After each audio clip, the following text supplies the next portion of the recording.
ओ कया साहो कुर्बा के डो सुठो तिन जो नाम मिठो मीर मुरसल मुहिजो नबिन जो इमाम कया साहो कुर्बा के डो सुठो तिन जो नाम मिठो मीर मुरसल मुहिजो नबिन जो इमाम कया साहो कुर्बा के डो सूरत जेकी वञन ॾिसंदा मुड़न न वञन कुसंदा राविन क्यों जे पाण खिले तव्हां गेट जन्नत जा खुलंदा सूरत जेकी वञन ॾिसंदा मुड़न न वञन कुसंदा राविन क्यों जे पाण खिले तव्हां गेट जन्नत जा खुलंदा ओ वने की नगर जे नंढड़ो ज़ैद गुलाम मिठो मीर मुरसल मुहिजो नबिन जो इमाम कया साहो कुर्बा के डो सुठो तिन जो नाम मिठो मीर मुरसल मुहिजो नबिन जो इमाम कया साहो कुर्बा के डो ओ कलमो पत्थर मुँह गोह गलाए उठ कंध झुकाए हरणी बचो जे नवा सगुरंत पाण पई पकड़ाए हा कलमो पत्थर मुँह गोह गलाए उठ कंध झुकाए हरणी बचो जे नवा सगुरंत पाण पई पकड़ाए ओ बड़ाए मुक्यो रब रहमत जहाने तमाम मिठो मीर मुरसल मुहिजो नबिन जो इमाम कया साहो कुर्बा के डो सुठो तिन जो नाम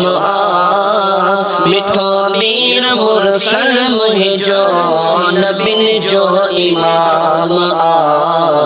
कया साहो कुर्बा के डो ओ आंगुर ते प्यो तारा हलाए चंद इशारे सा तोड़े वाह नसीब सहाबा जाजे कंध उनन दे मोड़े